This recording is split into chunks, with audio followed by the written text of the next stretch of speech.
Hello everyone. Am I audible? Please somebody ping me. Yes. Hi Mastan. Good evening. Hi Raghupati. Good evening. Hi Sumit. Good evening. Siddharth. Good evening. Please somebody ping me if I am audible so that I can move further.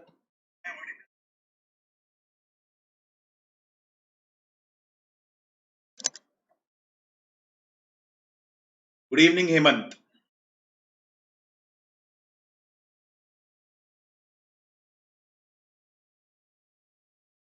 Yes please. Good evening Dipesh. Yes please somebody please ping me if I am audible.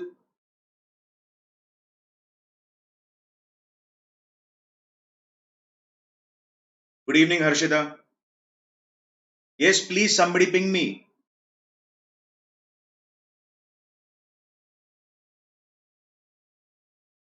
Okay. So let's move further.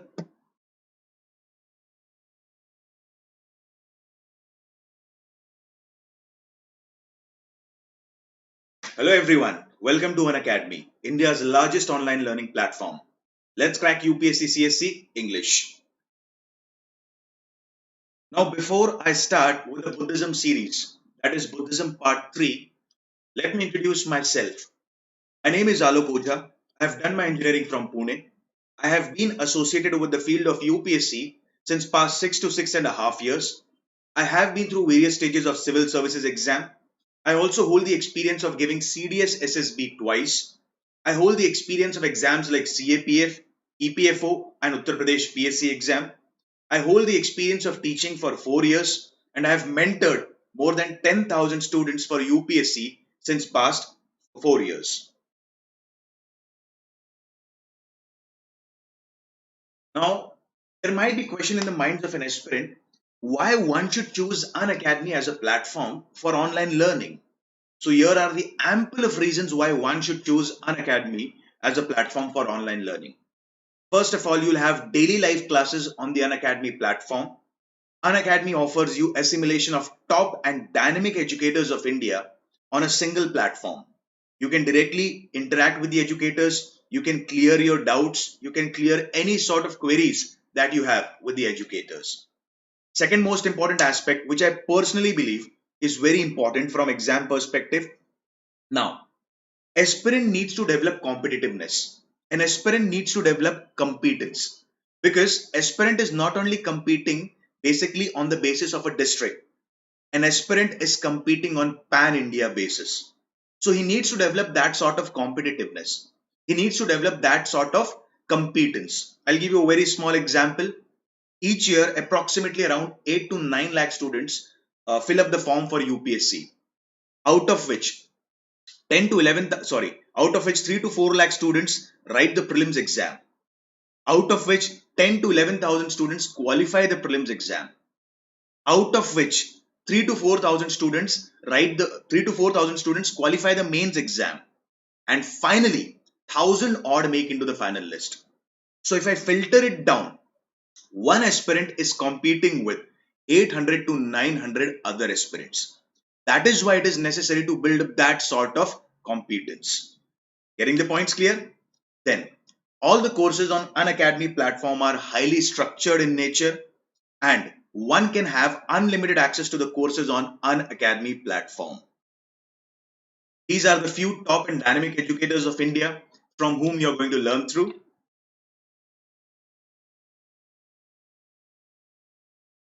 These are the courses being offered on the Unacademy platform.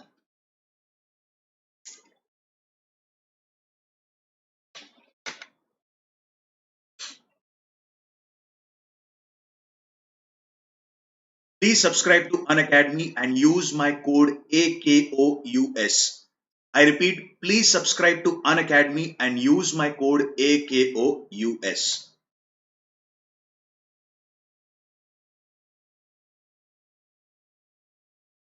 Hi Divya. Hi Prasanjit. Hi Manoj. Hi Monica.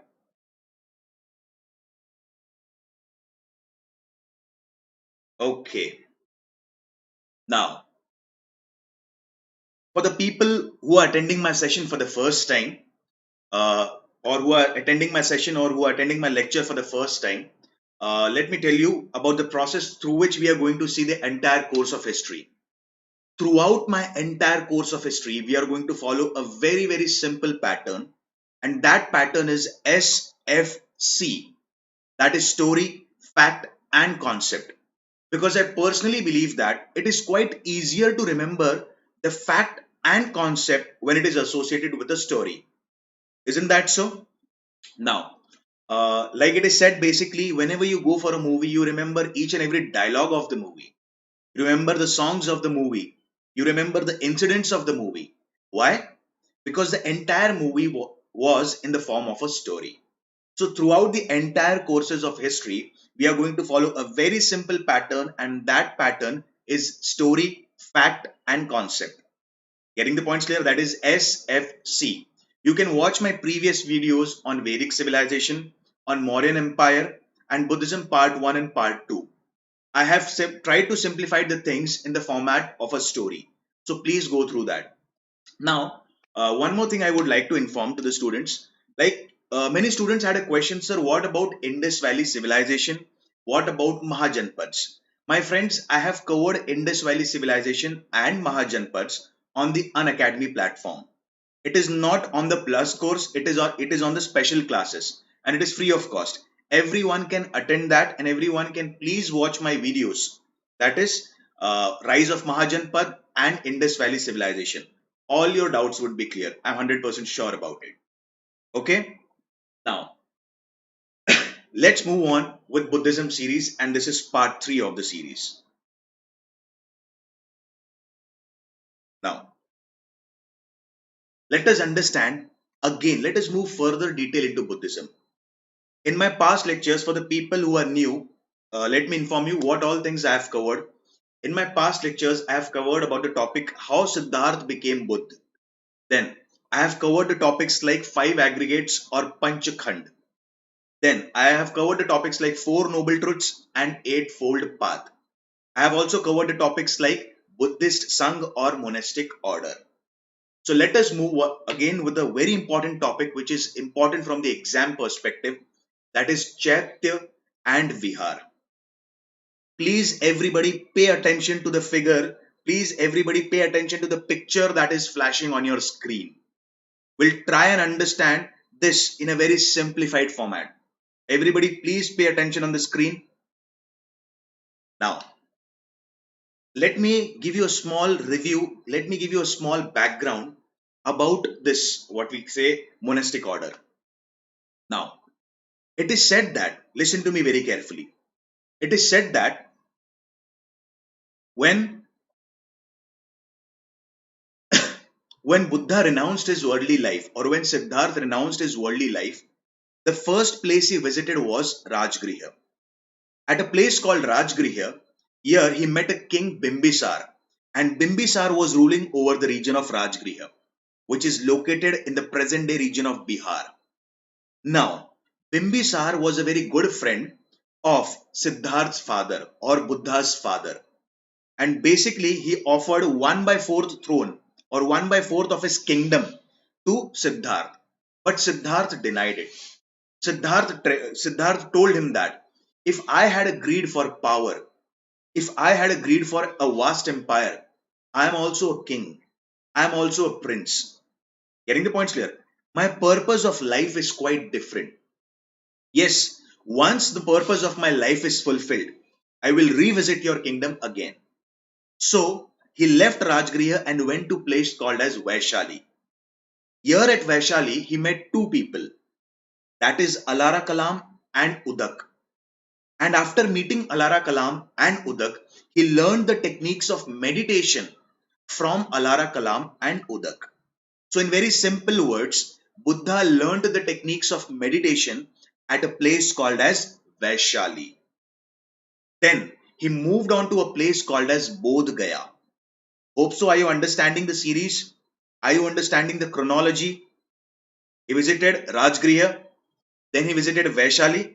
Now he came to Bodh Gaya. At a place called as Bodh Gaya, he was offered rice milk for the first time by a farmer's daughter, whose name was Sujata. and he continuously meditated for 49 days.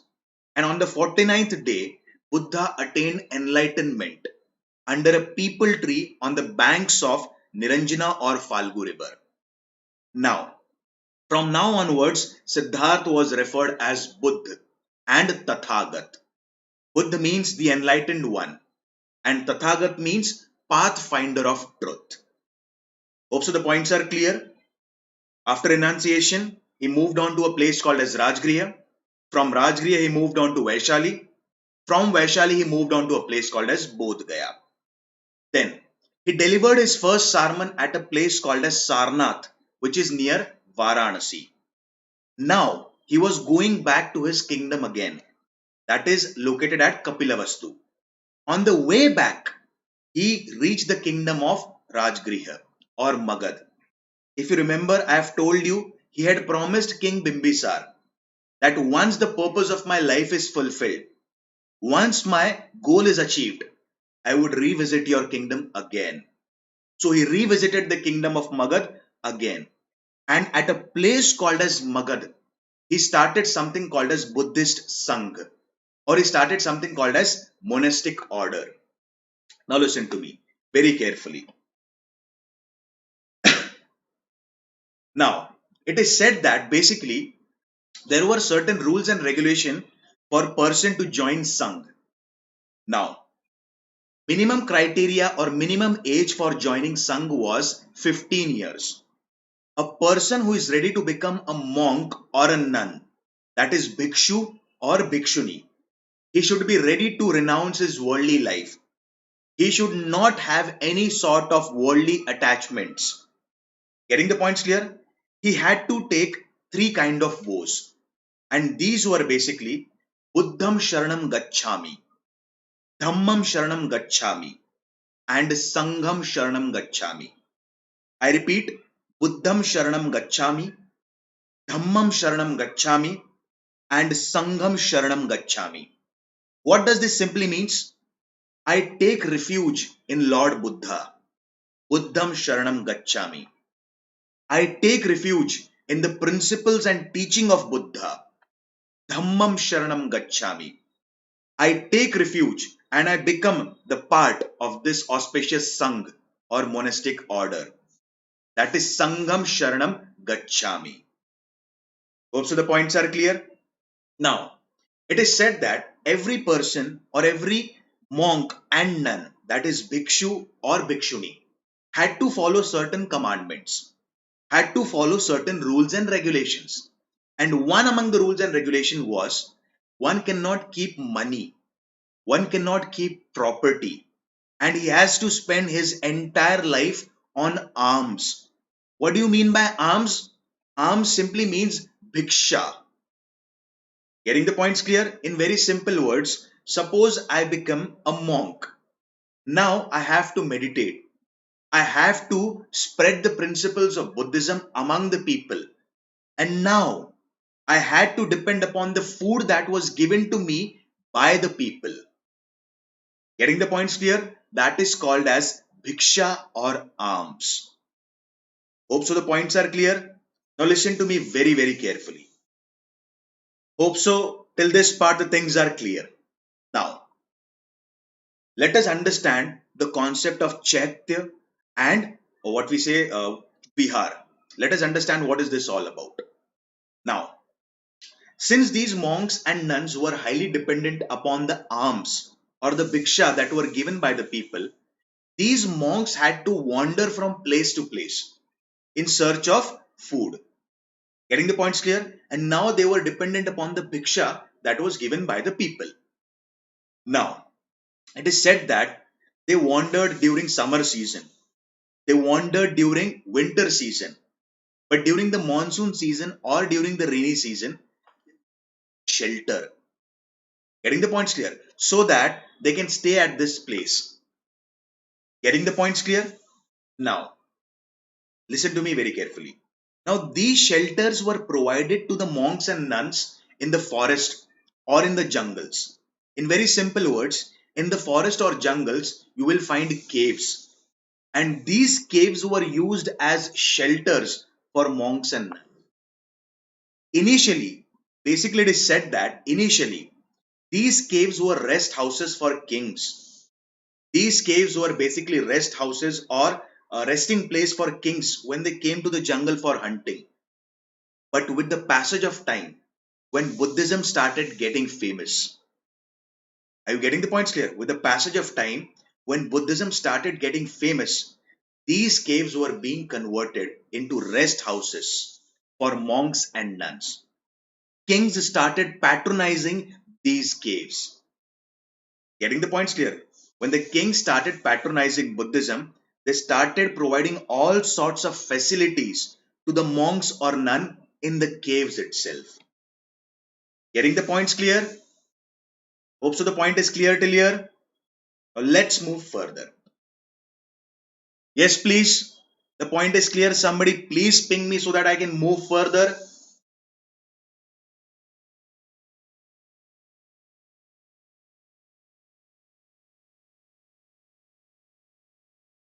Yes, please. Okay. Now let us understand the structure of the cave. Getting the points clear? Now let us understand the structure of the cave. Now, this picture is flashing on your screen. Please start from right hand side of the picture. Please imagine this is a cave and start from right hand side. Suppose a monk is entering into the cave. Getting the points clear? And in the end of the cave, you will find an oval shaped structure. That oval shaped structure is basically nothing but a statue of a Buddha or a stupa. Now, a monk enters the cave or a nun enters the cave. He stands in the front of that statue or he stands in front of the stupa. He prays in front of the stupa or he prays in front of the statue of Buddha. Then he circambulates. Can you see the structure in red color? Then he goes for pradakshina of that stupa. Getting the points clear? And what is the significance of this or circambulation? I'll give you a very small example. Suppose you go to a temple after worshipping the deity, after praying the deity, what do? You go for a pradakshina of that deity. You circambulate that deity. What does this simply signifies? This simply signifies I keep your teachings at the center of my life. Getting the points clear? We pay obedience to the God and we say, I keep your teachings and I keep you at the center of my life. Similarly, here, a monk enters the cave. Listen to the process in a very, what we say, careful manner so that you will understand the concept. A monk enters the cave. He stands in the front of a stupa or he stands in the front of an idol of Buddha. He prays to Buddha. Then he circambulates the stupa or the idol of Buddha and then he sits in the middle of the cave. And there he meditates in the front of stupa or he meditates in the front of idol of Lord Buddha. The place where he's sitting and meditating, the place where he's praying, that is called as Chaitya or prayer hall.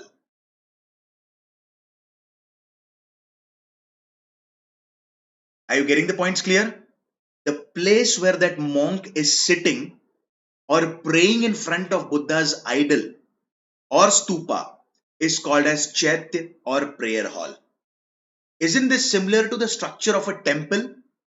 You enter into the temple, you pray in the front of Garbhagriha to the deity, and then you sit in the common place.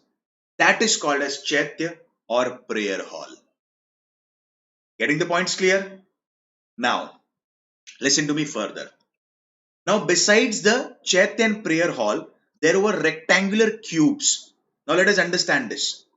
Now, these were basically, these are pillars. And behind the pillars, there were small cell. There were small rooms. And in these rooms stayed the monks and nuns. Getting the points clear? Now, basically, in every room or in every cell was a basically stone bed. There was a lamp. and there was a small idol of Buddha.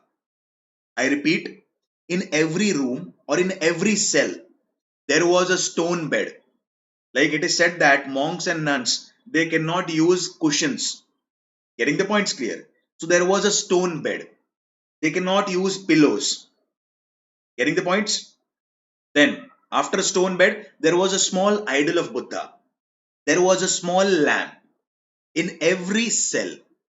The place or this room was referred as Vihar. Getting the points clear?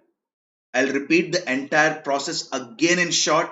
Listen to me very carefully.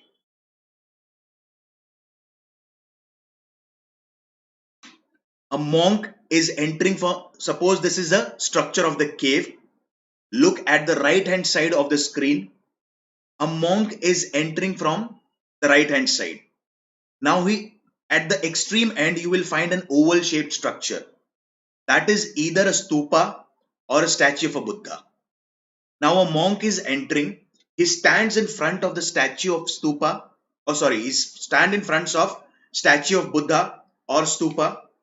He prays to Buddha in front of that statue, and then he circumambulates that statue or stupa. That is Pradakshina Path. What does this simply signifies? This simply signifies I keep Lord Buddha. I keep the teachings of Buddha at the center of my life. After circumambulation, he sits in the middle part of the cave, and this is referred as Chaitya or prayer hall, and he prays to Lord Buddha. Getting the points clear?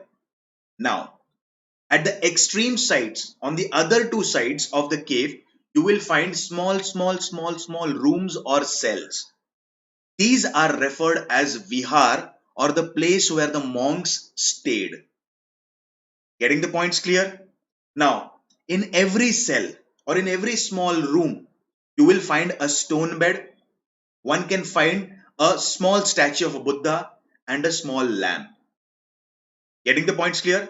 The central part of the cave where the prayers were conducted or where the meditation was practiced was referred as Chaitya or prayer hall. And the small cubes where the monks and nuns used to stay were called as basically vihar or staying place of monks and nuns. Hope so the points are clear, my friends. This entire structure is called as Chaitya and Vihar. Now, there is a state in India which is called as Bihar. The name Bihar has been derived from Vihar because at that time there were many monasteries. There were many Chaitya and Vihar in the state of Bihar. That is why the present day state of Bihar was named after Vihar.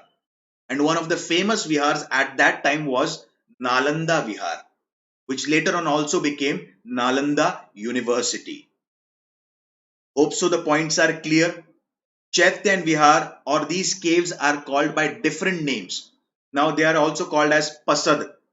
They are called as Guha. They are called as Adda Yog. I repeat, Pasad, Guha or Gufa and Adda Yog. Getting the points clear? Yes, perfect, Sumit. Like the Pradakshina Path around the temple we observe.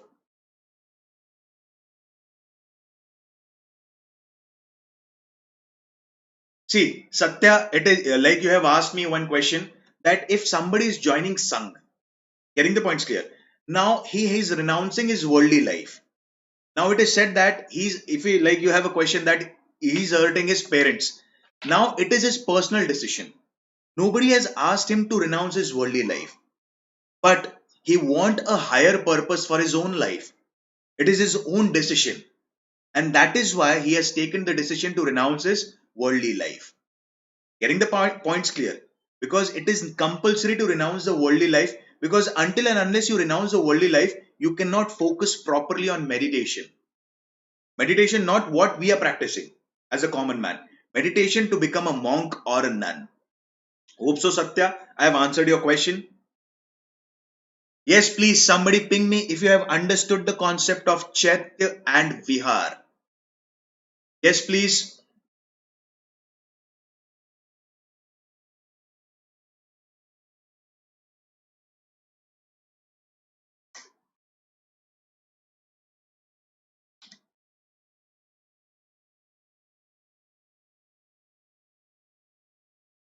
Yes, please. Somebody ping me if you have understood the concept. This is the explanation or this is the elaboration what I have explained.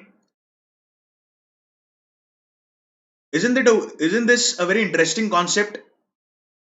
Now, basically everyone knows that Chaitya and Vihar concept is associated with Buddhism. But learning deep into the concept is quite interesting. Isn't that so? Now, this is the Vihar structure. This is the explanation what I've told you.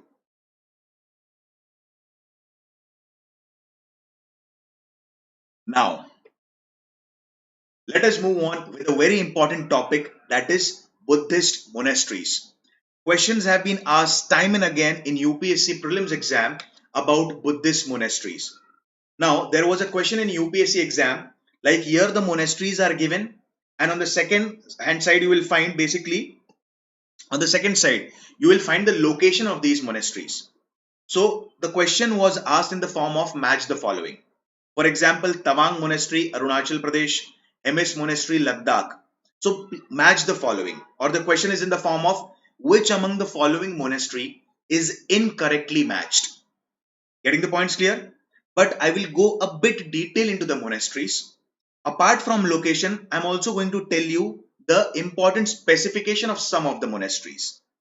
Getting the points clear? There have been no question till so far in UPSC exam about the specification of the monastery. There is only question in the UPSC exam about the location of the monasteries.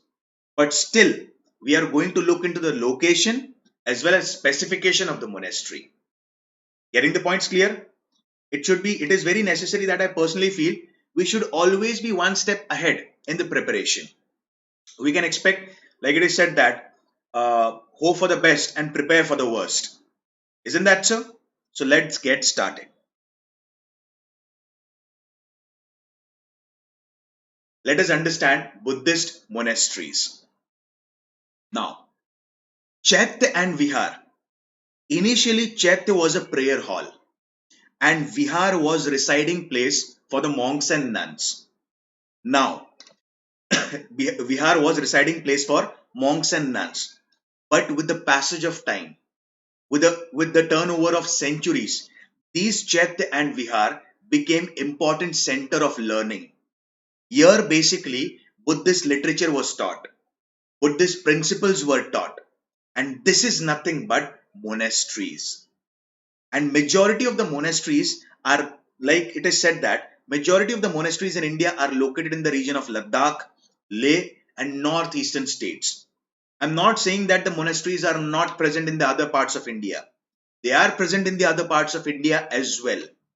But the important monasteries basically are located in the region of Ladakh, Leh, and northeastern parts of India. Are you getting the points clear? Now let's get started with important monastery. This monastery has been asked in UPSC exam. Like only the location of the monastery has been asked. So let us understand the monastery. First monastery is Hemis Monastery. Now, Hemis Monastery is presently located in the Union Territory of Ladakh. Getting the points clear? Now, it is said that this monastery is dedicated to Padmasambhav. And Padmasambhav, as per Buddhist scripture, was a bodhisattva. Now, people who are new on the platform, let me make you understand what is the concept of bodhisattva. Now, Mahayana form of Buddhism or Vajrayana form of Buddhism believed in the concept of bodhisattva. For example, there is a monk. Now, as per the principles of Buddhism, anyone can become Buddha. Just he needs to follow certain meditative practices. Just he needs to follow certain principles of Buddhism. So, suppose a monk is meditating. Now he is very close to attaining enlightenment, but he stops his meditation. Why? Because he wants to serve Buddha by spreading the message of Buddhism, by spreading the principles of Buddhism. Such a monk is referred as Bodhisattva. I repeat, such a monk is referred as Bodhisattva. Getting the points clear? So as per Indian literature concerning Buddhism, Padmasambhav was basically, Padmasambhav was Bodhisattva. And basically as per Tibetan culture, because Buddhism was not only prevalent in India, Buddhism took birth in India, but Buddhism spread to many Southeast Asian countries. Buddhism spread to many other countries of Asia as well. So one of the place was Tibet. Getting the points clear? So as per Tibetan culture of Buddhism, Padmasambhav was second Buddha. Getting the points clear? Padmasambhav was second Buddha. So it is said that this monastery believed in something called as tantric worship. One of the famous festivals that is celebrated in this monastery is Mask Festival. And what is the significance of this Mask Festival? The simple significance of the Mask Festival is victory of good over evil. Now, in very simple words, Buddha had to face lot of hindrances while attaining enlightenment, or Buddha had to face lots of hurdles before attaining enlightenment. But still he achieved his goal. Still he achieved enlightenment. So basically, there is something called as victory of good over evil always. So this is the theme of Mask Festival, which is celebrated in Hemis Monastery. So this is the specification. I am repeating the points again. Only location have been asked in UPSC exams so far, but still we are understanding the specifications. So Hemis Monastery is located in Ladakh. It is basically dedicated to Tibetan culture of Buddhism. They believe in something called as tantric worship or Vajrayana form of Buddhism. Mask dance is a famous attraction of this monastery. If you want to note it down, please note it down. I have not mentioned it.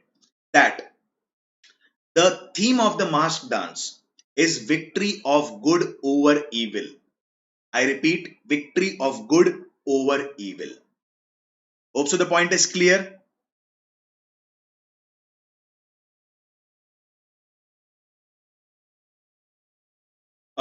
My friend Satya, you have asked a question. Is there any connection between Buddhist council and Buddhist monastery? There is a very little connection between Buddhist council and Buddhist monasteries. We are going to see Buddhist council in detail in further lecture. Getting the points clear? Hope so the Hemis monastery is clear. Okay, let's move further. Please remember all the locations. All the monasteries are important from exam perspective. I am repeating time and again.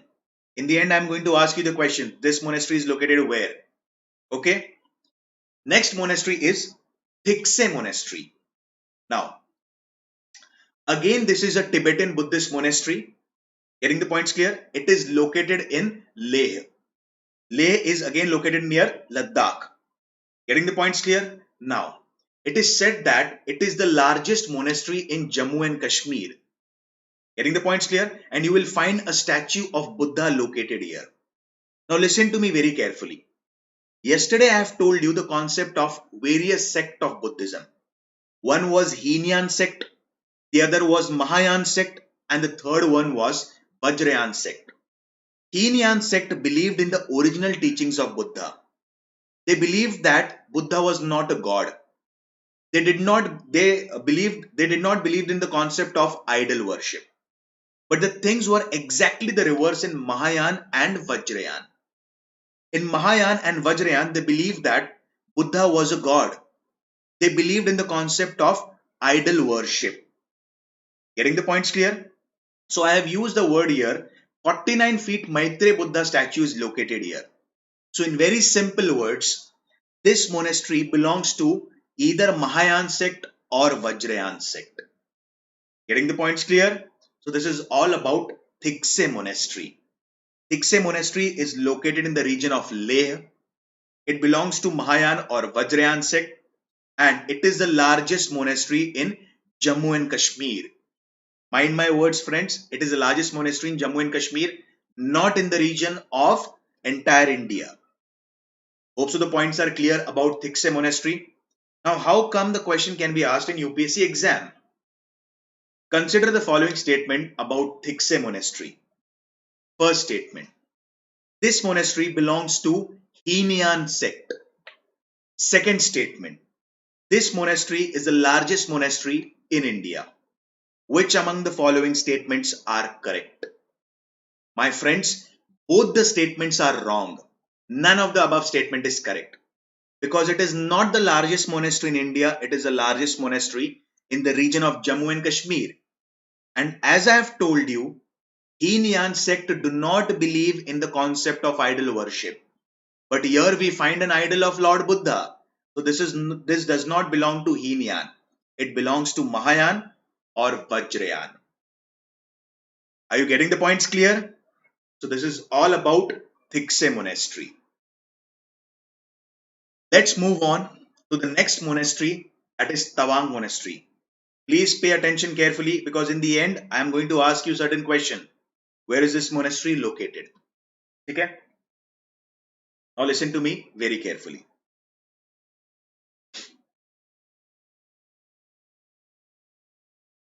Tawang monastery is located in the region of Arunachal Pradesh. Listen to me very carefully. This monastery is also referred as Chosen Horse Monastery. It is also referred as Chosen Horse Monastery. And there is a small story, and there is a very interesting and a small story associated with why it is called as Chosen Horse Monastery. Now listen to me carefully. There was a monk. He was riding on a horse and he saw a beautiful cave, and now he decided that he is going to meditate in that cave. So he took the horse to that cave, and basically it is said that he kept his horse outside the cave and put certain green grass in front of the horse, so that till the time this monk is meditating in that cave, this horse will have this green grass. This monk went into the cave for meditation. He came after some time and he saw that basically horse was not there at that place. Horse was not present at that place. He kept on wandering from place to place to search that horse. He wandered a lot, and on a hillside, that horse. Getting the points clear? He could not find that horse at that place, but far away on a hillside, he saw that horse. And the grass at that hillside was dry grass. It was not a fresh grass. And the grass that he had offered initially to that horse was a fresh grass. The horse left that fresh grass and went to have the dry grass which was located on the hillside. Now this monk realized that there is something good in this hill. There is some spiritual energy in this, what we say, mountain. That is why horse has left the green grass and is having the dry grass. Getting the points clear? Now he decided to construct a vihar or a monastery in that region.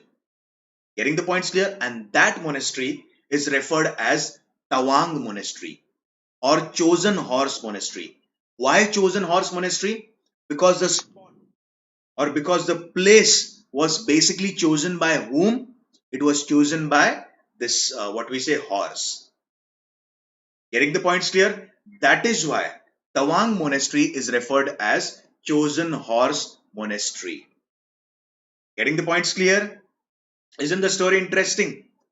Now, moving further, it is said that there is a library in Tawang monastery, and all the Buddhist scriptures you can find in that library. So if anyone is keen on learning the principles of Buddhism, one can visit Tawang monastery. Tawang monastery, you will also find fine quality carpets, woolen carpets in the world are produced in Tawang monastery.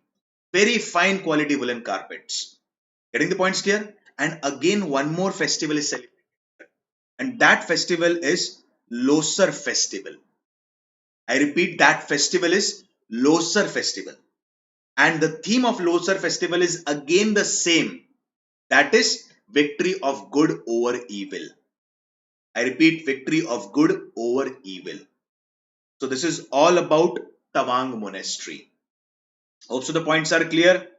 I'll repeat the points again. Where is Hemis monastery located? Hemis monastery is located in the region of Ladakh. Thikse monastery is located in the region of Leh. Tawang monastery is located in the region of Arunachal Pradesh. Hope so the points are clear, my friends.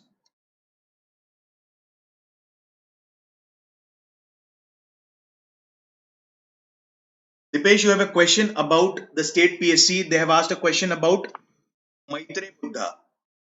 Getting the points clear? So I'm going to talk about the Maitre Buddha or about the incarnations of the Buddha in the further coming lectures. Getting the points clear? Yes, I'm going to talk about it in the further coming lectures. Dipesh, hope so I've answered your question.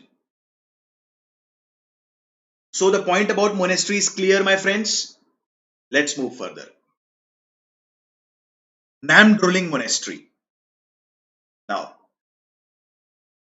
Namdroling Monastery is located in the region of Kurg district of Karnataka. Kurg is also known as, can anybody tell me the significance of Kurg? Very, very important place. Kurg is basically known for three things: beauty, warrior, and coffee. Have you heard about the concept of Maidan and Malnad? This is basically associated with geography. Maidan and Malnad are basically known for coffee cultivation in India. And Kurg in Karnataka is known as coffee capital of India. Like Arabica and Robusta are the good variants of coffee in this region. Getting the points clear? So basically, Namdroling Monastery is located in Kurg district of Karnataka. Okay? It has a sort of Tibetan influence of Tibetan art and culture. Getting the points clear? Now, if it has a Tibetan art and culture, it is influenced with Vajrayana form of Buddhism. And Vajrayana form of Buddhism, as I have told you previously, they believed in the concept of tantric techniques. They believed in tantra, mantra, and yantra. They worship idols of Buddha. Getting the points clear? And Lama dance is very famous in this region.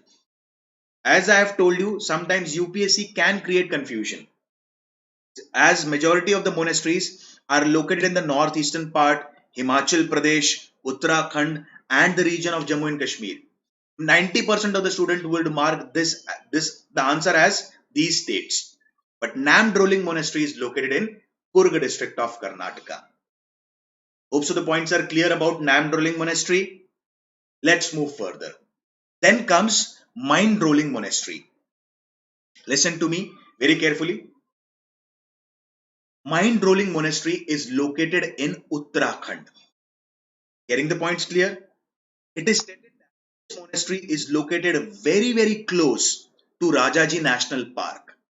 Rajaji National Park, it was initially a elephant. Getting the points clear? It is located near the elephant reserve. So it is said Mindrolling Monastery is located very close to Rajaji National Park. Hope so the points are clear. Then it is said that this monastery has one of the largest stupas in world. I'm not saying that it is the largest stupa in the world. I have used the word one of the largest stupas in the world, and it has the largest vihar in India. I've told you what is vihar. Vihar is nothing but dwelling place for monks, residence for monks. So it has the largest vihar in India, and this monastery is located in Uttarakhand. Hope so the points are clear about Mindrolling Monastery. Yes, Harshita, you have a question about significance of Lama dance. Now, Lama dance, Losar festival, and the festival that is celebrated in Hemis monastery, everything has a same significance. And Lama dance has a similar significance like victory of good over evil. Getting the points clear? All these concepts again we are going to look in the culture. When I'm going to teach you culture, I'll be talking about this again. Hope so, Harshita, I have answered your question. Okay. Yes, Satya, the same thing, the theme of Lama dance. Getting the points clear? These Lama dance also depict the things like the lineage of various bodhisattvas. It also depicts the Buddhist culture. Getting the points clear? So, did everyone understood about the mind rolling monastery? Okay.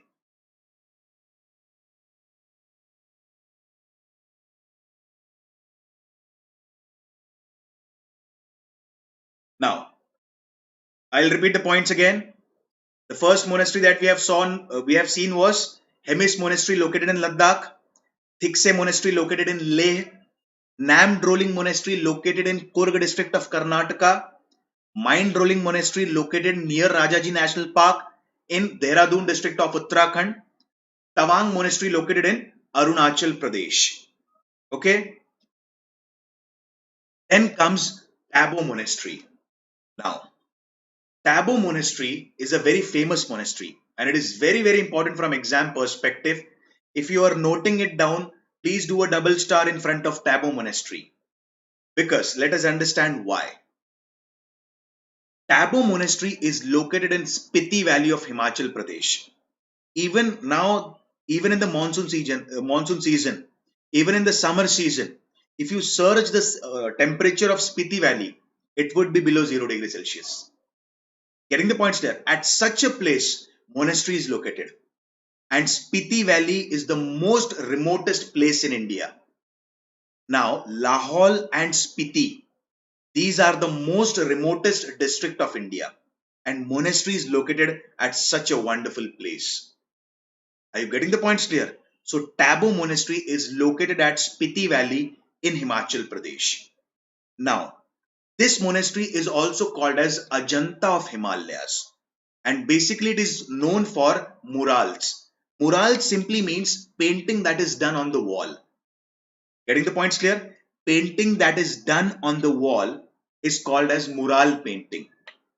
Hope so the point is clear. So this monastery is known for murals.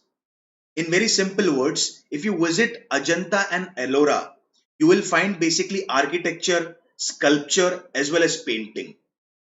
Getting the points clear? Architecture, sculpture as well as painting. And the painting that is done on the wall is referred as mural painting. So at Tabo Monastery, you will observe the incidences associated with the life of Buddha in the format of paintings that is done on the wall. So basically, it is said that it is referred as Ajanta of Himalayas. Getting the points clear? So this is all about Tabo Monastery. There was a very simple question in UPSC exam. Which among the following monastery is referred as Ajanta of Himalayas? So it is Tabo Monastery, which is located in Spiti Valley. That is in Himachal Pradesh. Hope so the points are clear. Next, Futkal Monastery. Now, Futkal basically means cave. Getting the points clear? Futkal basically means cave. Futkal is a Pali terminology and it simply means cave. Since the entire monastery is built in the caves, there are many caves in this region. That is why this monastery is also known as Futkal Monastery. Getting the points clear? And it is located in the region of Ladakh. Now, what is the significance? Since this monastery has many caves, and Futkal is a Pali term for caves. Getting the points clear? This monastery is referred as Futkal Monastery. Hope so the points are clear. Next is Rumtek Monastery. The only important thing about the Rumtek Monastery, we need not remember the significance about Rumtek, Shashur and all these monasteries. The important monasteries which are the significance of which monasteries are important from exam perspective, I have already explained. Now the other monasteries, we just need to remember the location. Getting the points clear? Rumtek Monastery, it is located in the region of Sikkim. Getting the points clear? It is located on the foothills of Kanchenjunga. Now, there might be what we say, which is the highest mountain peak in India? The highest mountain peak in India is K2 or Godwin Austen. But listen to this point very clearly, my friends. But K2 or Godwin Austen is located in POK. That is Pakistan occupied Kashmir.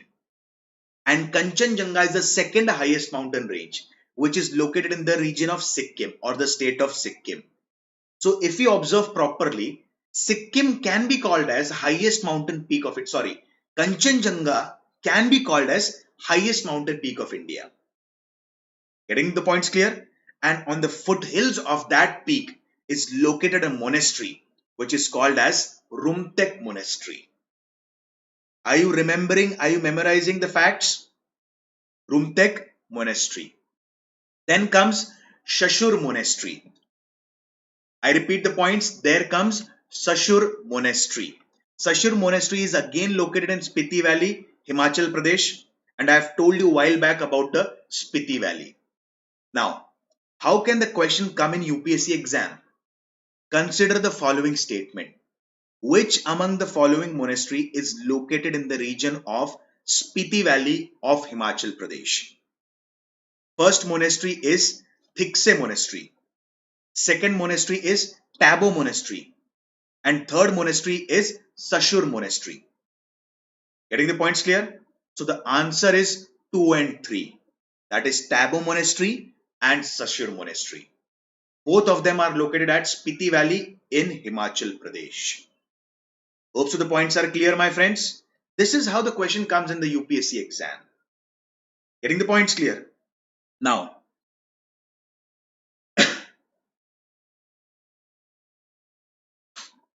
Bunjerab Pass. Sorry, Bodhimanda Monastery. Now let us understand about the Bodhimanda Monastery. I was reading about the Bunjerab Pass in the, what we say, Indo-China dispute. So Bunjerab Pass came into my mind. Forget about that. Let's come to Bodhimanda Vihar or Bodhi Monastery. Where it is located? It is located at Bodh Gaya. I have told you a while back in the start of the lecture. Where did Buddha attain enlightenment?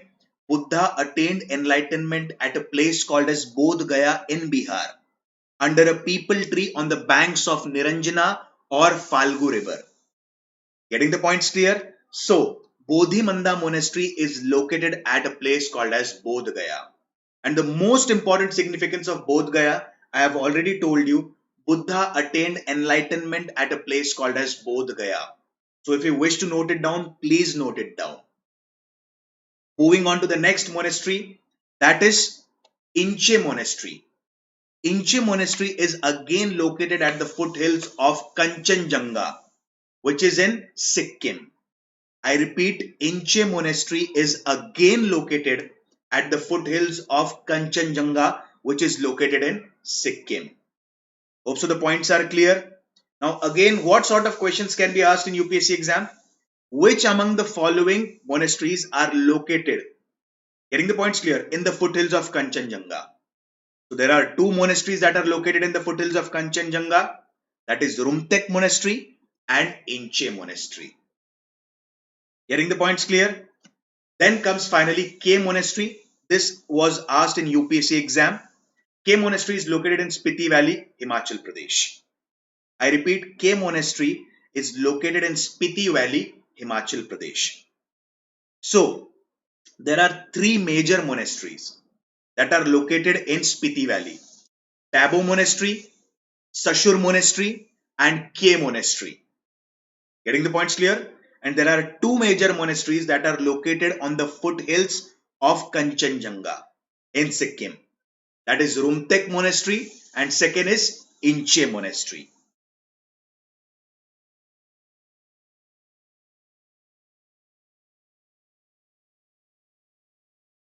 Okay. Hope so the points are clear, my friends. This is the things and you can go through it. Which are the famous festivals that is associated with particular monasteries? This we are again going to look in detail in the cultural aspect. When I will be teaching the culture, getting the points clear, then I'll be talking about all these festivals and dances. Now, is everything clear about the monasteries? Did you understand how the questions are being asked in the UPSC prelims exam concerning the concept of monastery? Are everything clear? Is everything clear? Any query, any question, any sort of doubt?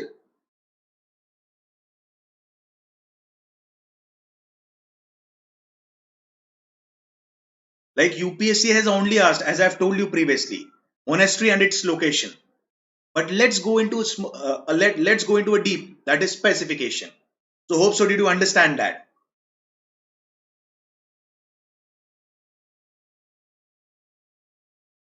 My friend Dipesh, this is a lecture of history. Please do not get diverted from the topic and go into Indo-China relations or something. Getting the points clear?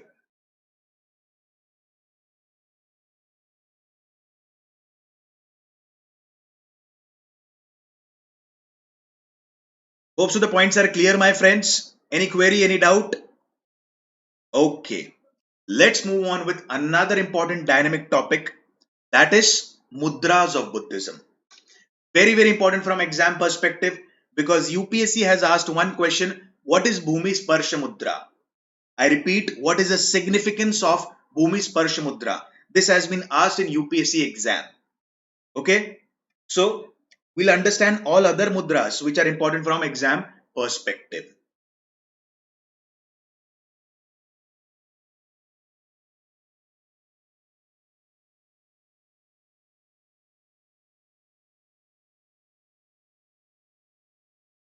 Now let's move further. Bhumi Sparsha Mudra.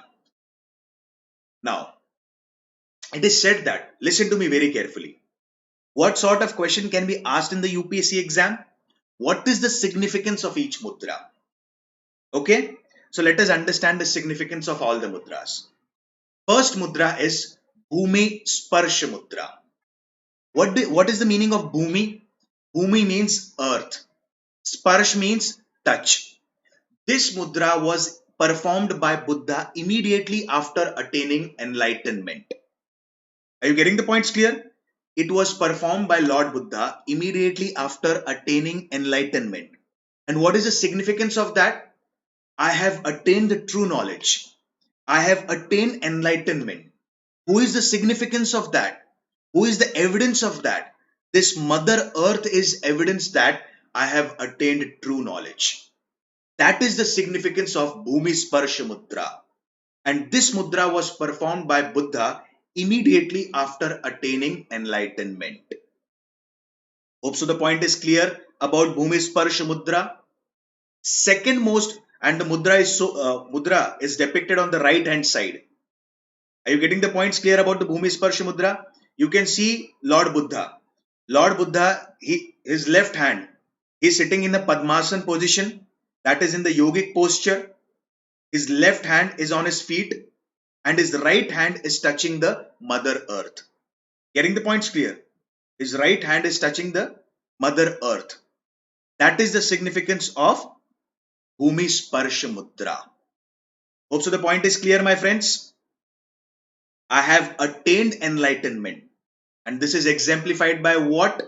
Or this is evidenced by Mother Earth.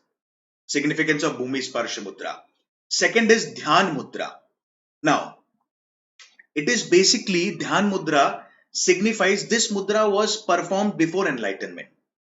When Buddha was meditating under a peepal tree, he used this mudra, and this mudra is Dhyan Mudra. And what does this simply exemplifies? This simply exemplifies right concentration. This simply exemplifies spiritual perfection. Getting the points clear? Buddha is sitting in a samadhi position, or he is sitting in a yogic posture or Padmasana position, and his both the hands are on his feet. Getting the points clear? This is called as Dhyan Mudra.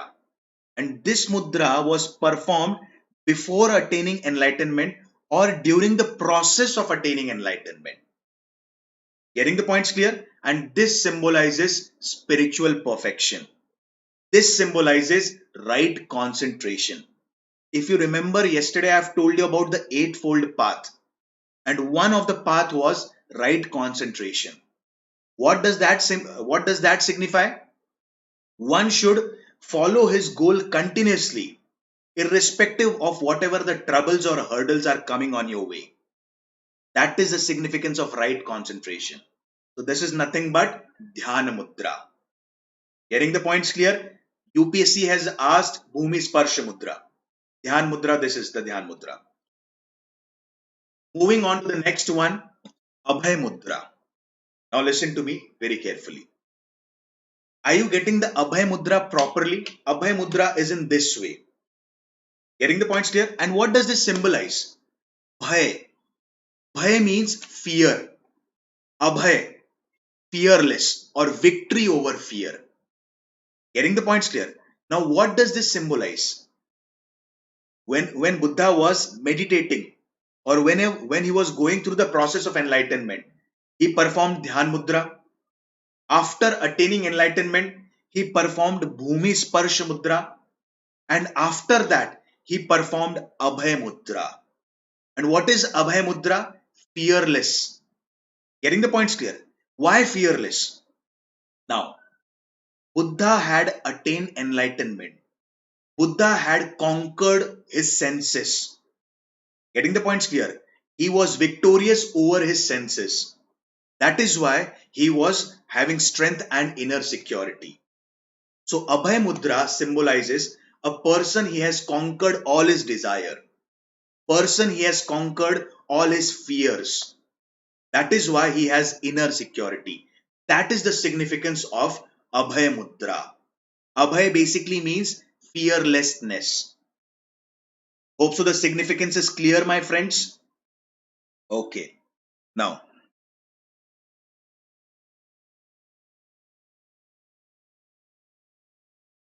moving further with Dharma Chakra Mudra. Now, it is said that after attaining enlightenment, Buddha delivered his first sermon at a place called as Sarnath near Varanasi. Getting the points clear? And this sermon or this pravachan is referred in the history of Buddhism as Dharma Chakra Parivartan. I repeat, this is referred as Dharma Chakra Parivartan. And the mudra that was performed by Buddha was Dharma Chakra Mudra. Getting the points clear? What does this simply signify? This signifies the teachings are directly coming from heart of Buddha. You can observe the picture here. Getting the points clear? It is close to the heart. So what does this symbolize? The teachings are directly coming from heart of Buddha. So this is the significance of Dharma Chakra Mudra. Are you getting the points clear? I'll repeat the points again. Bhumi Sparsha Mudra, what is the significance? I have attained true knowledge. I have attained enlightenment. What is the significance of that? Bhumi Sparsha Mudra. Getting the points clear? So Mother Earth is evidence of that. I have attained knowledge.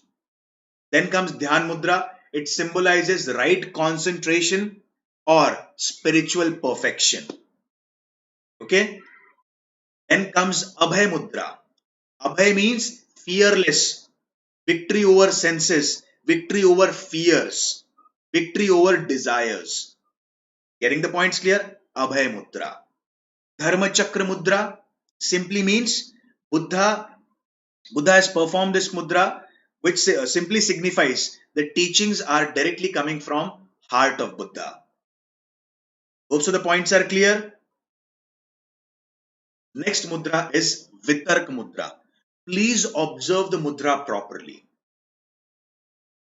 There is an explanation on the right hand side of the screen and the mudra is exactly represented on the left hand side of the screen. Getting the points clear? Vitark Mudra. It is in this format. Now, what does this circle between the index finger and thumb symbolize in Vitark Mudra? Now, this simply signifies one thing. There is no beginning, no end to the karmas. Let us understand this concept in a very simple manner. It also signifies one more thing. That is sansar. Now listen to me very carefully. I have told you previously also during Vedic civilization the significance of swastik. Now swastik basically has 4 dots.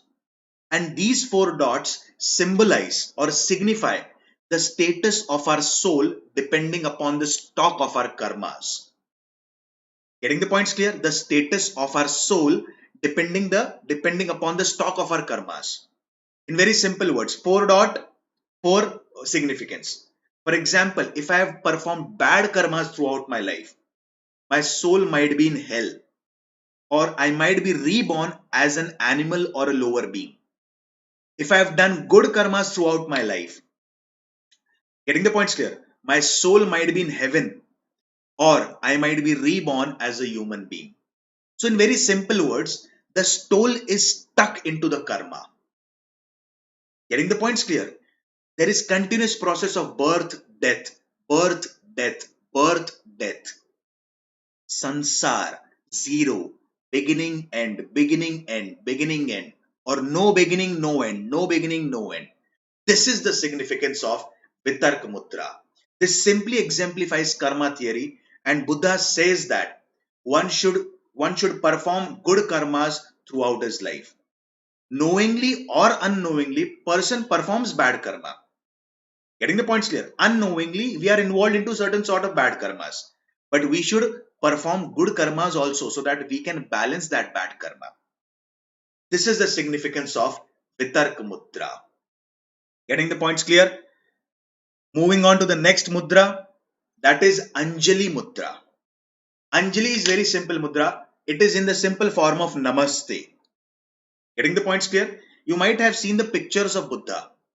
In that pictures, you might have seen Buddha is sitting in the center, and there are many monks or nuns or bodhisattvas which are standing in Anjali Mudra. Anjali basically means a sort of respect towards Buddha. So this mudra is not associated with Buddha, it is associated with Bodhisattva. And I have already told you the concept of Bodhisattva. I'll repeat that concept again. Bodhisattva is nothing but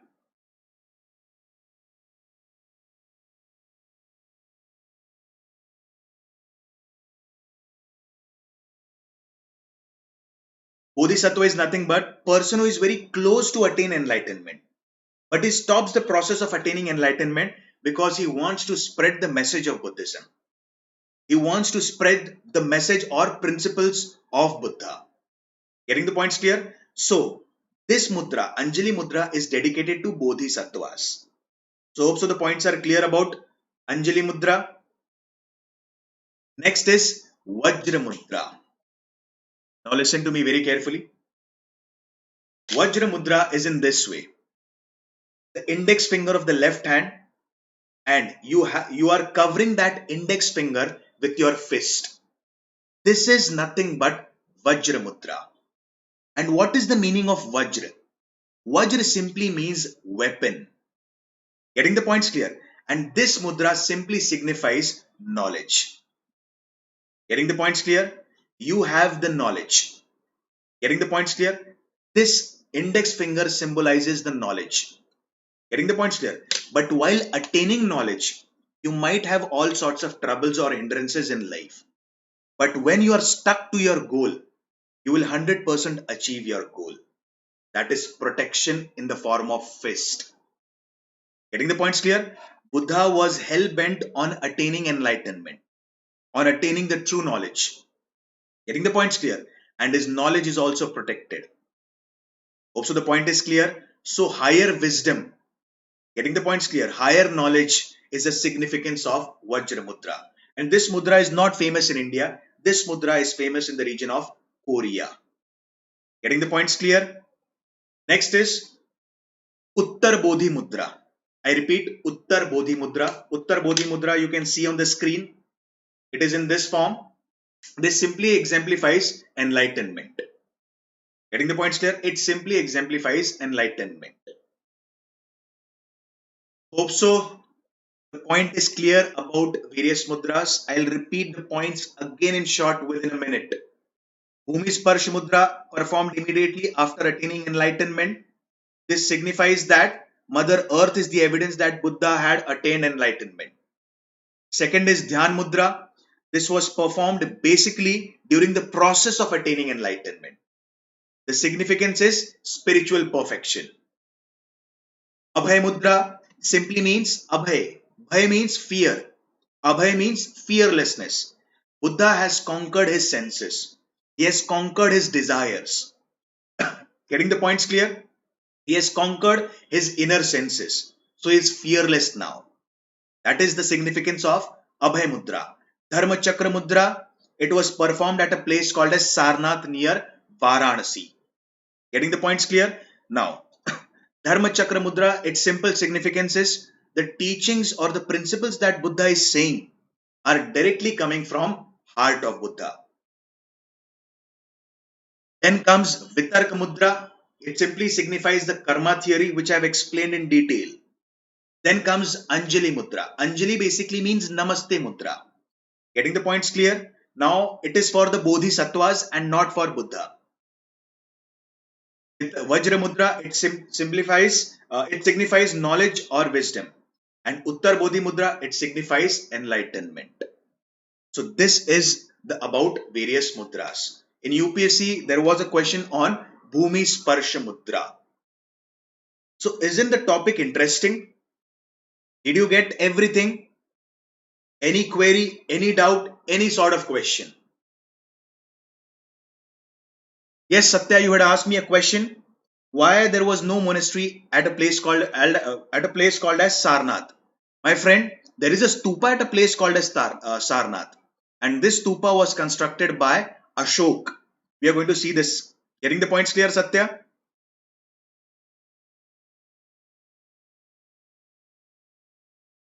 Please ping me if the points are clear. Yes, my friends. Aren't the things interesting? Aren't the things informative? Are you getting to learn something new, my friends? Okay.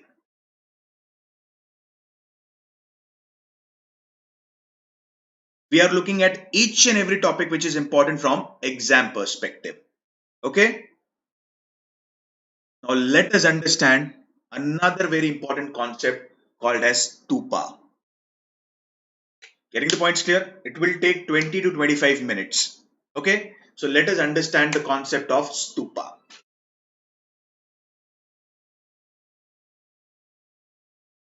Now, please observe the picture that is flashing on your screen properly and observe the terminologies. Everybody knows that Sanchi Stupa is located at a place called as Sanchi in Madhya Pradesh. Amravati Stupa is located in the region of Amravati, Andhra. But let us understand the core intricacies of it. Please look at the stupa. I'll give you 30 seconds. Please have a look at it.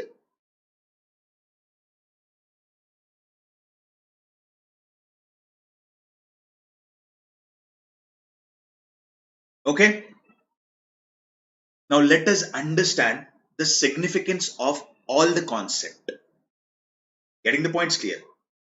This is the in general structure of a stupa.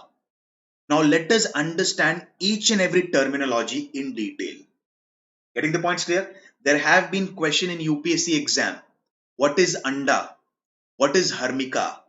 What is Patas or Vedika? Getting the points clear? What is Toran? What is Chhatra? Let us understand this in detail. So are you ready? So let's get started. Exactly on the top, you will see Chhatra. And what does this Chhatra symbolize? This simply symbolizes seat of Lord Buddha. Getting the points clear? It simply symbolizes the seat of Lord Buddha. Now let us understand this.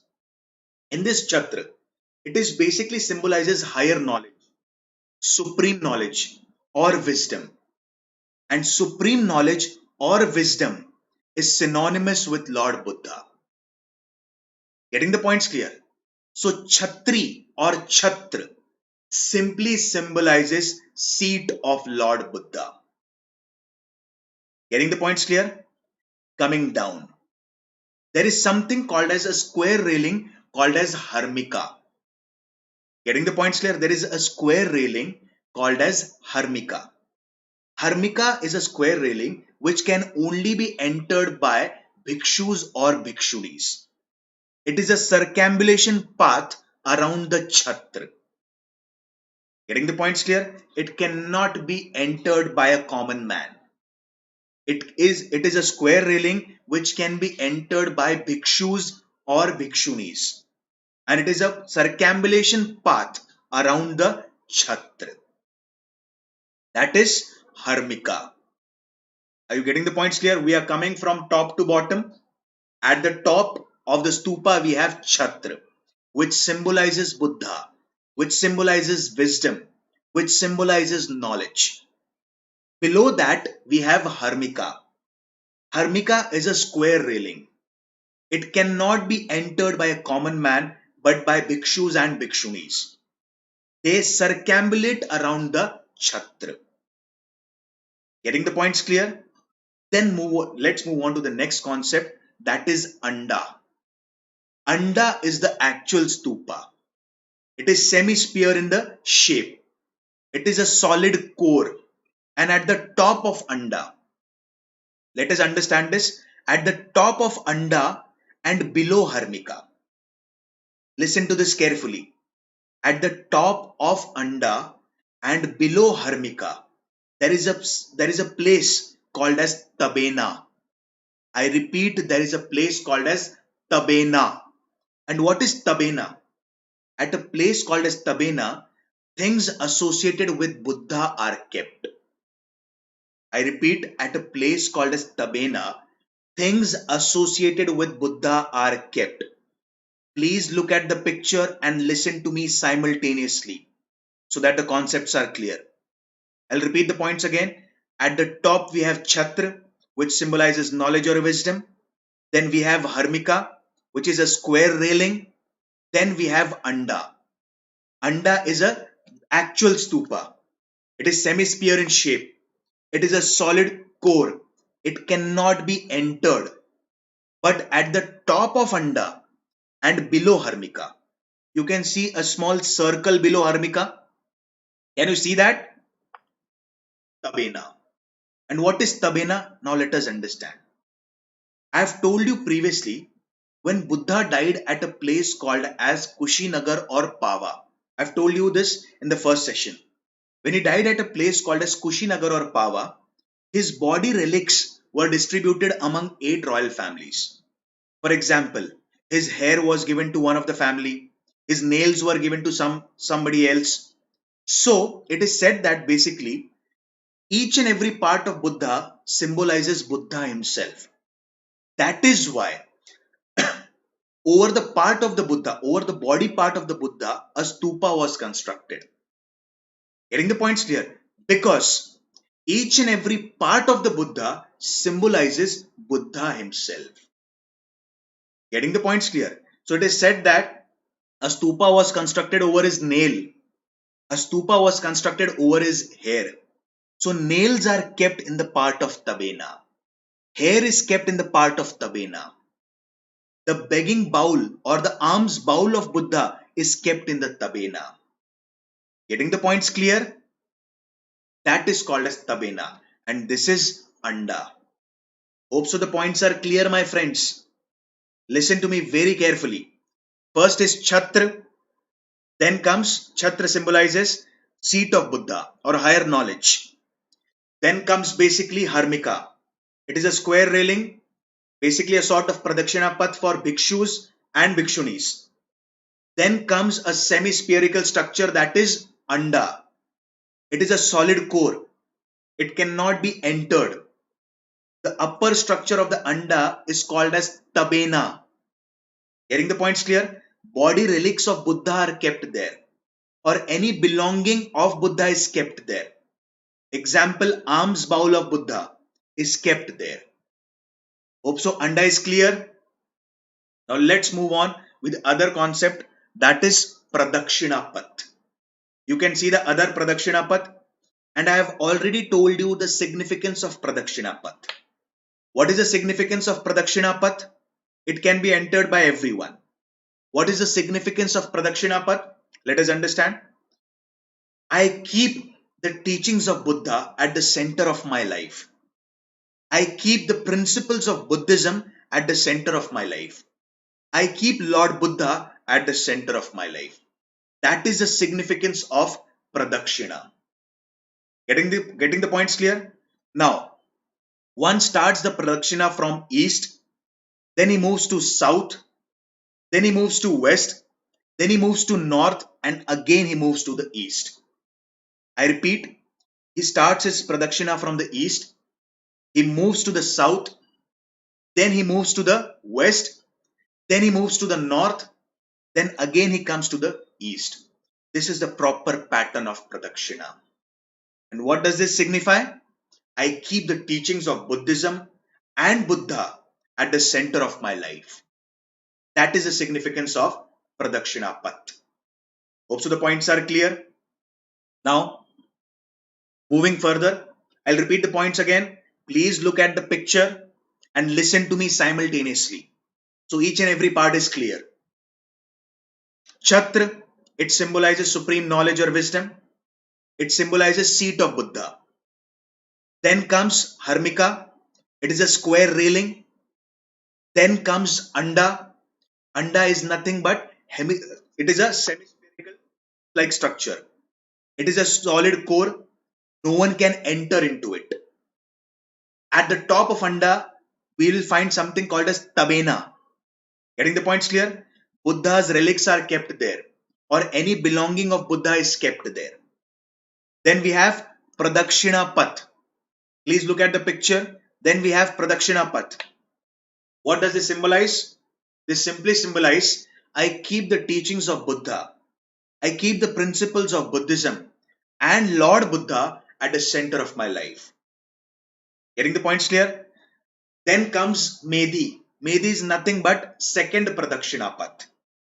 Getting the points clear? It is nothing but second Pradakshina Path. And at the end, you will observe something called as Toran. Please observe, there are 4 Toran. One Toran in the east, then in the south, then in the west, then in the north. Toran are nothing but gateways. What is the meaning of Toran? Like in very simple words, we have Toran at our home. Whenever there is an auspicious occasion like Diwali, we have a Toran. So what is the significance of Toran?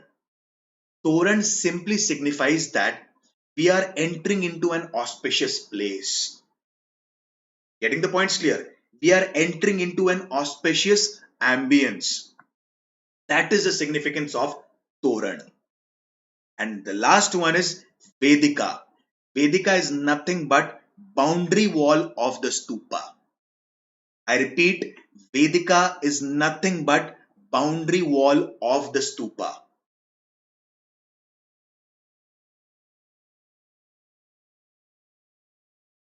Getting the points clear? I'll repeat the points again. Listen to me very, very carefully. At the start, we are following the top-down approach. At the top, we have Chhatra. It symbolizes knowledge, supreme wisdom. Then we have Harmika. Getting the points clear? Harmika is a square railing. Then we have Anda. Anda is a semi-spherical dome. It is a solid core. It cannot be entered. At the top of Anda, you might be observing one circular pattern at the top of Anda and below Harmika. That is Tabena. I repeat, Tabena.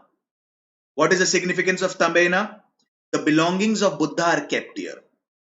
Getting the points clear? The relics of Buddha are kept here. Then we have something called as Pradakshina Path. One starts as Pradakshina from east, then to the south, then to the west, north, again to the east. What is the significance of that?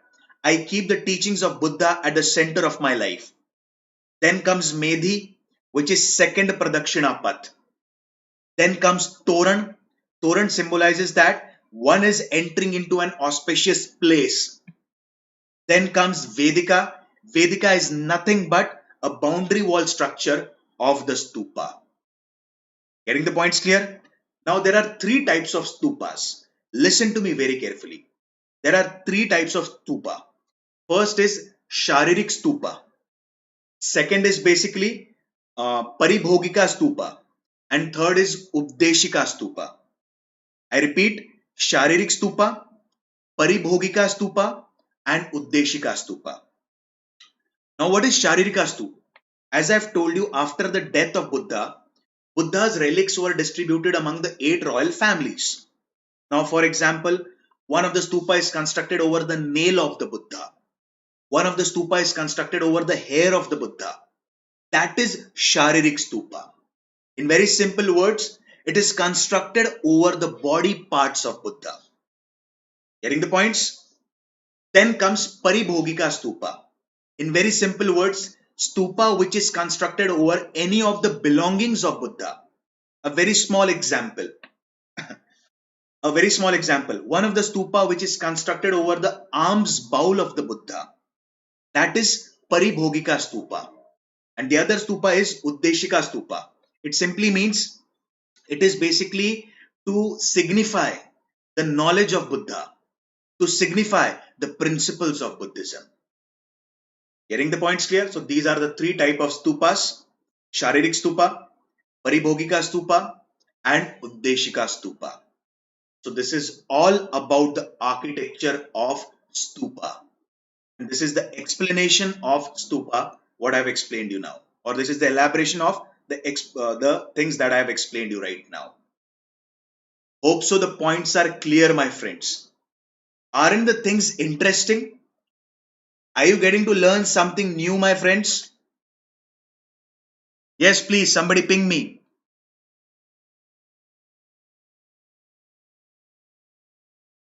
Please go through it. Please read it.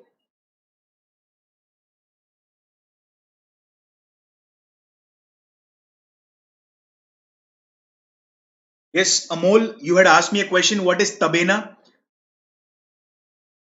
Yes, please look at it. Amol, you can see Chhatra. Below Chhatra, you can see Harmika. And below Harmika, you can see Anda. Getting the points clear? Now, between Harmika and Anda, you can observe a circular shape pattern. Are you getting the points clear? That circular shape pattern is called as basically what? Tabena. The belongings of Buddha are kept here.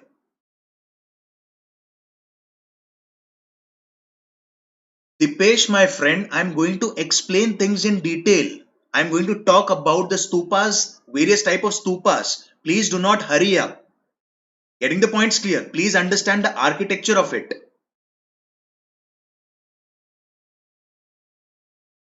I'm going to talk about the which stupa was constructed by which ruler.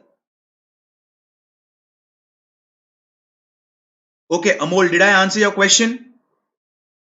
Perfect. Okay. Please do not hurry up, my friends. Let us go in a gradual manner. Let us go in a stage by stage manner. Okay? Hope so the points are clear.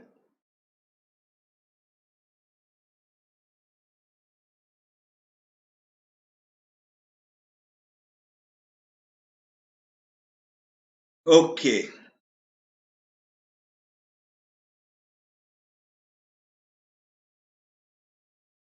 As I've told you, three types of stupa: Sharirik stupa, Paribhogika stupa, and Uddeshika stupa. Hope so the points are clear, my friends. All the stupas or the stupa architecture is very, very important from exam perspective. Hope so the points are clear.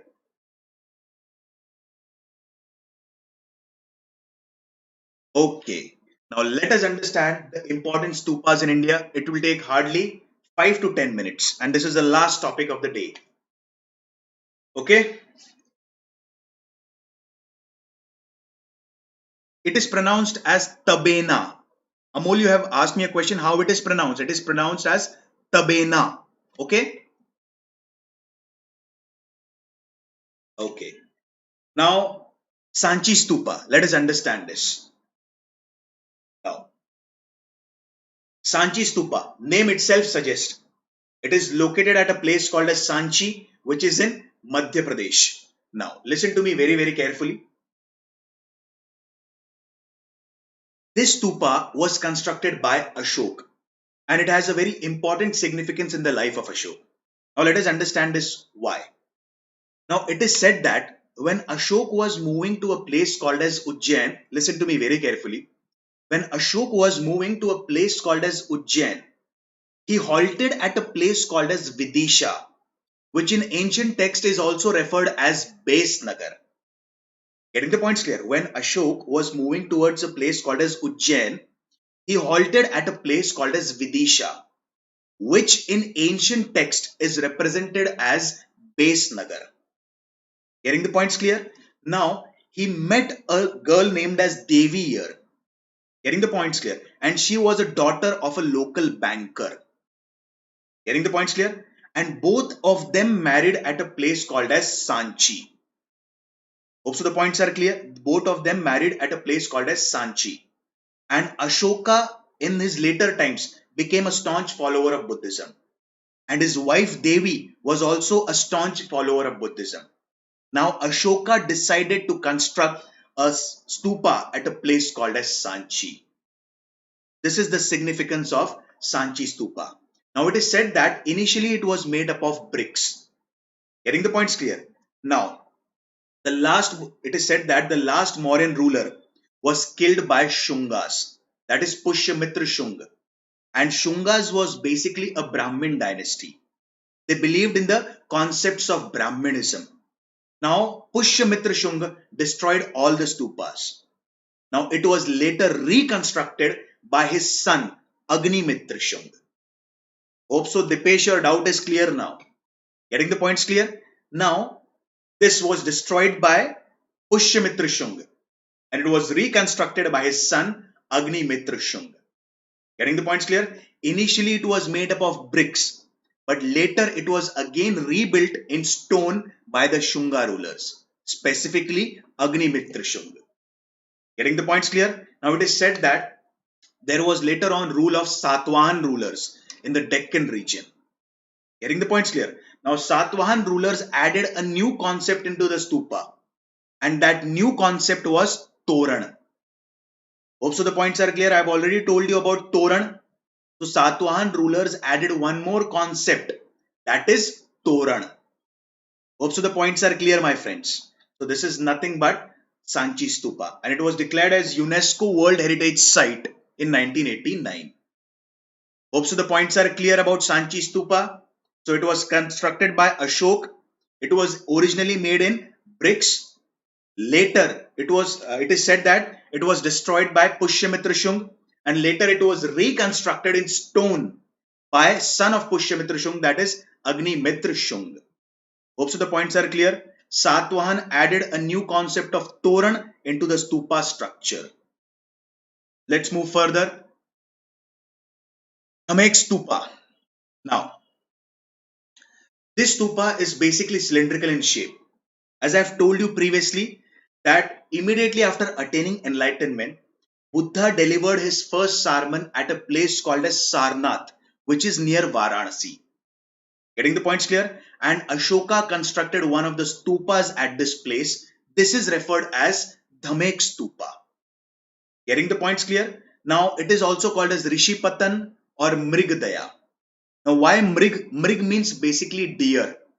And I have told you previously, Buddha delivered his first sermon at a place called as Sarnath near Varanasi in a deer park.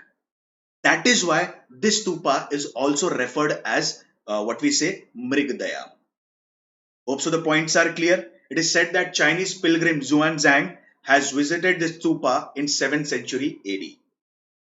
Hope so the points are clear. And this stupa was excavated by Alexander Cunningham. Hope so the points are clear, my friends. Let's move further.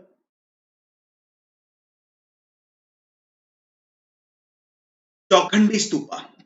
I'll repeat the points again. Chaukhandi Stupa. If you remember one thing, I've told you in my first session itself that Buddha delivered his first sermon at a place called as Sarnath. And he delivered his first sermon to his first 5 disciples.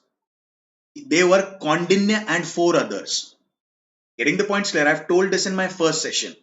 Buddha delivered his first sermon to the 5 disciples. So he met these 5 disciples at a place called as Chaukhandi. This place is nothing, it is also in Varanasi. Getting the points clear? It is very close to Dhamek Stupa.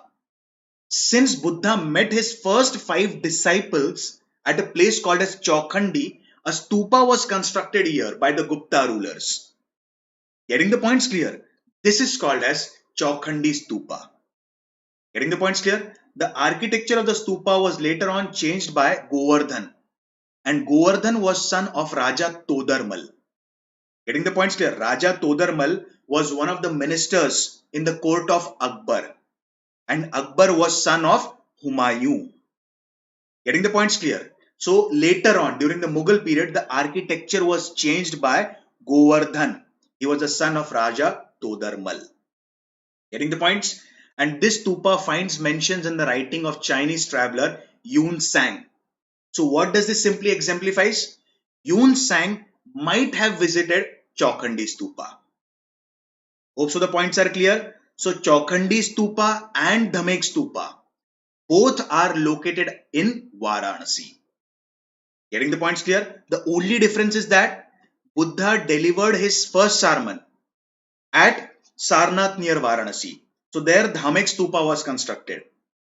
But Buddha delivered his sermon to the 5 disciples and he met the 5 disciples near Chaukhandi.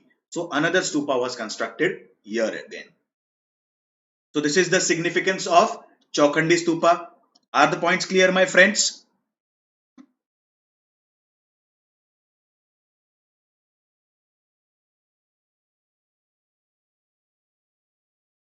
Okay. Now let's move on with the other stupa. Ramabhar stupa. All the stupas are very, very important from exam perspective, my friends. Ramabhar stupa. Now, Ramabhar stupa is located at a place called as Kushinagar or Pava. And what is the significance of a place called as Kushinagar or Pava? Buddha died at the age of 80 at a place called as Kushinagar or Pava, which is located in Uttar Pradesh. And the process of his death in the Buddhism history is referred as Mahaparinirvana. Getting the points clear? So a stupa was constructed at a place called as Ramabhar, which is located in Kushinagar or Pava, where Buddha died or where Buddha attained Mahaparinirvana. Getting the points clear? So that is the significance of Ramabhar Stupa. Hope so the points are clear. Moving on to the next stupa. Now, Kesariya Stup. Where is it located?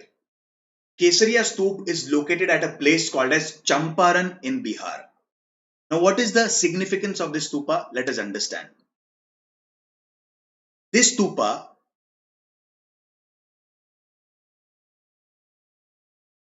Now, this stupa is basically located near Champaran in Bihar, and this stupa was constructed by basically Lichavi rulers, and this stupa was constructed over the begging bowl or alms bowl of Buddha.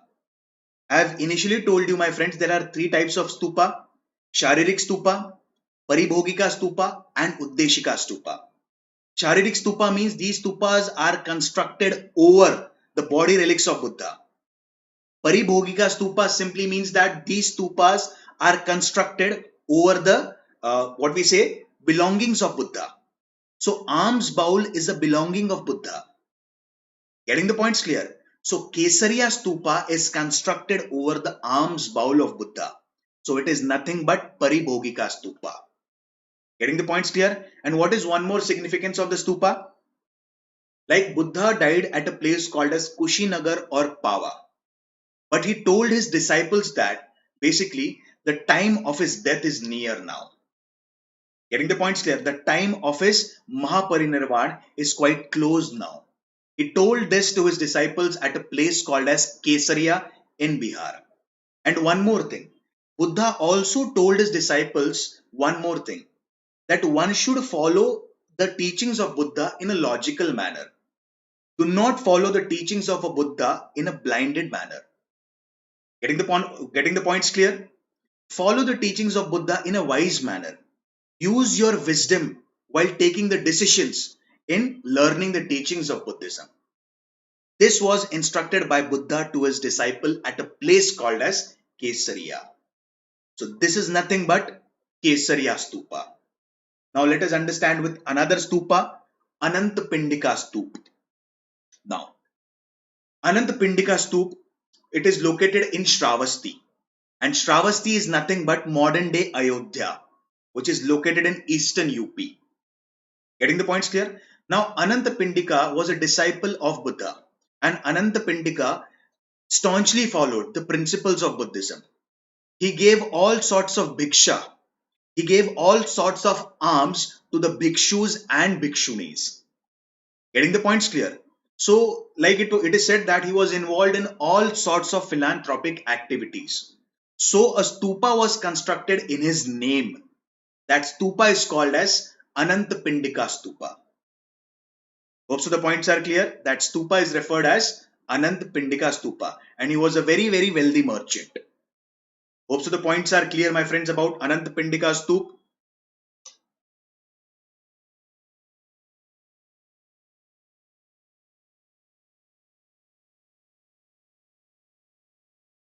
Now let's move on with the other stupa, Amravati Stupa. Now, Amravati Stupa is basically made out of white stone. Getting the points clear? Now Amravati is located on the banks of river Krishna in Andhra Pradesh. Now this stupa was majorly built by Satavahan dynasty rulers. Originally it was built by one of the emissaries of Ashoka. Getting the points clear? One of the person who was involved in spreading the message of Buddhism. Getting the points clear? It was built by that person, and that person was emissary of Ashoka. But later on, this stupa was reconstructed by Satavahan dynasty rulers. Initially, it was built out of stones. Sorry, initially it was built out of bricks, but later on it was built in marble. Later on, built in stone during the reign of Satavahan dynasty rulers. So Amravati Stupa is built in white marble. This statement have been asked by UPSC, and the statement is correct. Getting the points clear? Now, Amravati is a place which is very important not only from Buddhism perspective. It is important from the perspective of Hinduism. It is important from the perspective of basically Buddhism and Jainism. So it is also referred as Punya Kshetra. I repeat, it is also referred as Punya Kshetra. Hope so the points are clear. Now let's move on with the other stupa. Bharut Stupa. Now Bharut Stupa is basically located in Satna district of Madhya Pradesh, and it was constructed originally by Ashoka, but again it was reconstructed by Shunga dynasty rulers, and specifically it was reconstructed by Agni Mitra Shunga. Hope so the points are clear. It was reconstructed by Agni Mitra Shunga, and Buddha is represented in the form of symbols. If you remember, yesterday I have talked about the symbols associated with the life of Buddha. For example, lotus represents birth of Buddha. Horse represents renunciation process of Buddha. Then stupa represents death of Buddha.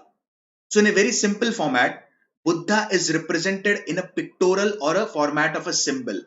And this you will find in Bharat Stupa. Getting the points clear? And this stupa is located in Satna district of Madhya Pradesh. Hope so the points are clear, my friends. It is located in. Yes, Sumit, perfectly. You have told the maximum time where Buddha lived was Shravasti. Yes, perfect. Hope so the points are clear. Next is Shanti Stoop. It is located at a place called as Dholgiri in Odisha. Then Dro Dul Chorten Stupa. I repeat, Dro Dul Chorten Stupa. It is in Sikkim. Then Namgyal Stupa. It is in Dharmshala, Himachal Pradesh. Okay. So my friends, hope so stupas part is quite clear to you. Did everyone understand important stupas of India? Did you understand basically the architecture of the stupas? Wasn't the what we say the part interesting or informative in nature? Yes, please, somebody ping me. Yes, Siddharthan, you have a question. The stupas were built on the parts of the body of Buddha. As I've told you initially, there are three types of stupa. There is not one type of stupa. There are three types of stupa, that is Sharirik stupa, then comes Paribhogika stupa and Uddeshika stupa. On Sharirik stupa, basically, these are constructed over the body parts of Buddha, and Paribhogika stupa are constructed over the basically belongings of Buddha. Hope so the points are clear. Yes, Siddhartham, hope so I have answered your question. Okay, so this is the end of the session, my friends, today. Hope so the session was interesting. You got to learn something new. The session was informative. Okay, it will help you a lot. Now, Three parts of Buddhism are over, my friends. Part 1, Part 2, and Part 3. For the people who have attended my session for the first time, please go through previous two lectures or please go through previous two sessions on Buddhism. Getting the points clear? Now, I have posted the PDF in the comment box of Buddhism Part 1 and Part 2. Of Part 3, I'll be posting the PDF tomorrow in the comment box. Okay. Now, few students have a question, sir. What about Indus Valley Civilization and what about Mahajanpads? My friends, I have posted the lectures of Indus Valley Civilization and Mahajanpads on the Unacademy Learning app. Getting the points on Unacademy Learning app. And basically, you can go through that and you can see the videos directly. It is a free session. It is a special class. Getting the points clear? Hope so the points are clear, my friends. Okay. Please subscribe to Unacademy and use my code AKOUS. I repeat, please subscribe to Unacademy and use my code AKOUS. Okay. Thank you and have a nice day.